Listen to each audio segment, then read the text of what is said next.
Welcome back. One of the things we do here at the Listening Post is examine where news and information come from.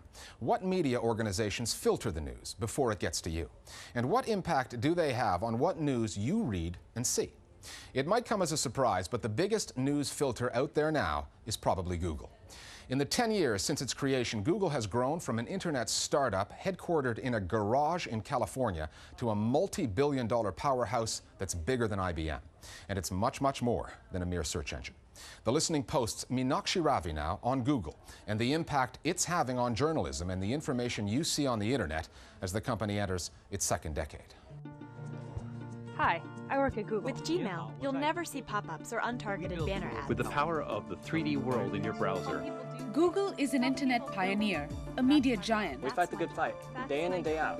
Its company motto, "Don't be evil," is an unusual one, which few corporations would dare to aspire to. Now we want you to share with each other. But what does it actually mean? Everybody helps everybody. Essentially, it means do unto others as you would want to do yourself. Don't abuse your position of kind of strength and authority, and try to find what the greatest possible, most far-reaching benefits of technology can possibly be, and then gear your business around that. At heart of the company is this very strong belief that everyone should have access to information no matter who they are and where they live, and in essence that's really what we mean. Google is a byword for searching for information on the net. People use it for everything, from getting good retail deals, to road directions, Drag the image to rotate 360 degrees. to news and research. Google acts as a powerful data filter.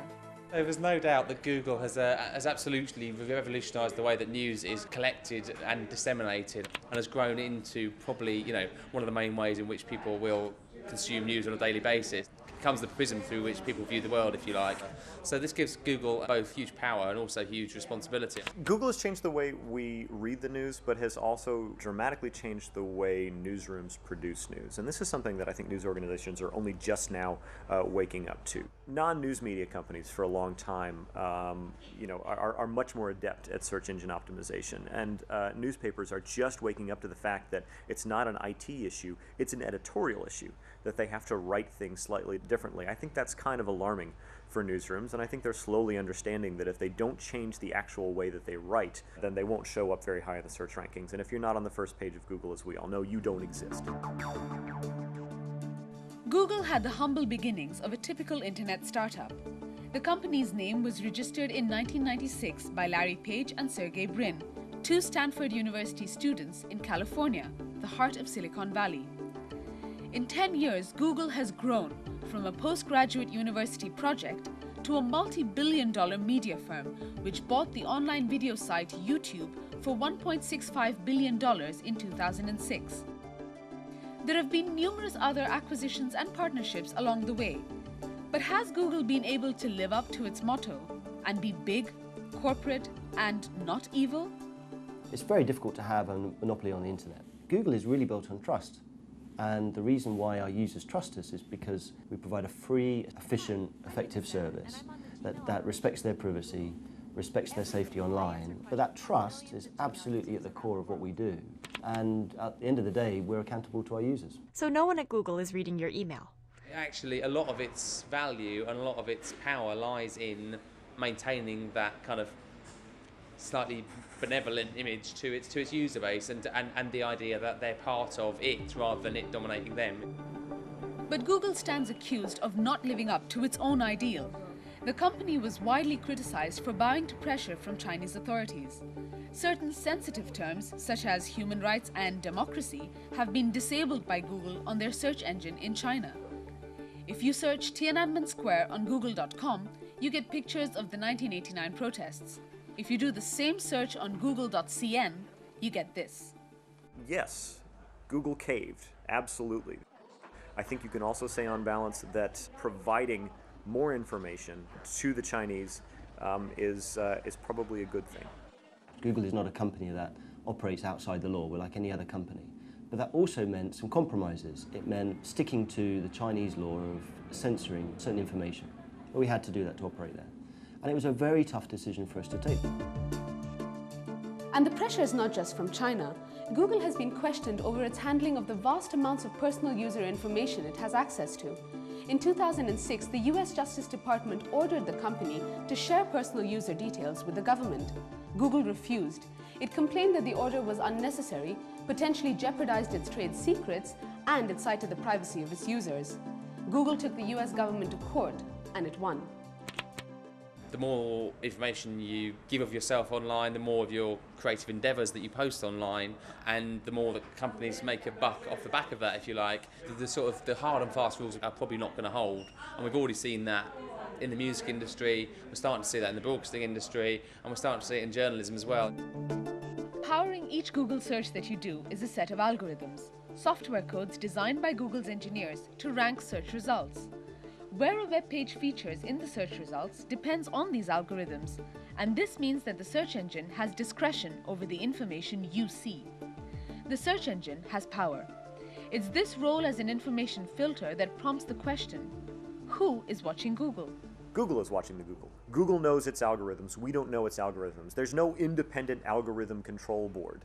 There's no algorithm UN. It's just Google. So if they wanted to reward a business partner by nudging search results up, they have that ability, and it's up to us to watch to make sure they don't abuse it. So why use Gmail? We build tools that help people. Despite Google's submission to the demands of Chinese authorities and the company's increasing domination of the internet, Google is not evil. But with no independent body keeping an eye on this growing media corporation, ensuring that the company sticks to its idealistic motto is a task for the millions of Google users around the world.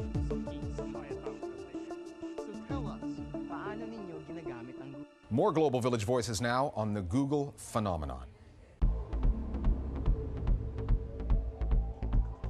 On the internet, they're known to have this motto, don't be evil. So now if I went and copied Craigslist's entire website, put ads next to it, made money off it, Craigslist might say, don't do that, we'll sue you.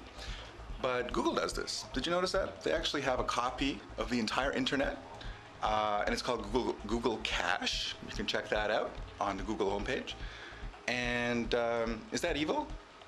Google News is starting to have an effect on the way that a lot of news organisations report their news online and through their website. That a lot of organisations will actively track what is popular on Google and write stories specifically to attract hits. Quite often you will just get a repetition of stories being produced by sites with a lack of original journalism, purely because those are the sites that are ranking best on Google. Finally, although it's looking less and less likely, the prospect of a McCain-Palin White House has the comedic operatives on the World Wide Web working overtime. Lee Camp is an American stand-up comedian with a penchant for politics. He and director Matthew Filipowicz have put together an animated short that spools us ahead a few months in anticipation of the day John McCain might move into the Oval Office. Entitled The First Day of the McCain-Palin Presidency, this is our Internet Video of the Week. We'll see you next time at The Listening Post.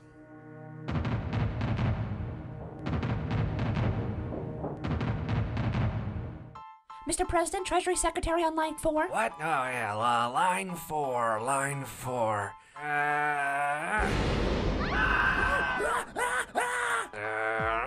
Next on Fox News, why the McCain presidency is already the best presidency. Well, that's where that is. Mr. President, Treasury Secretary on line 4. Yeah. Hello, John. Sarah, what did I tell you about bringing those things in here? I said thanks, but no thanks. You know, just because you're able to have babies doesn't mean you have to constantly. Yay, dinner! You eat moose? Moose? I thought that was a horse. Yay, dessert! Sir, the Russian president is on line 5. He says he'd like to discuss the nuclear missile you just launched at Moscow. Oh, tell him I'm taking a nap.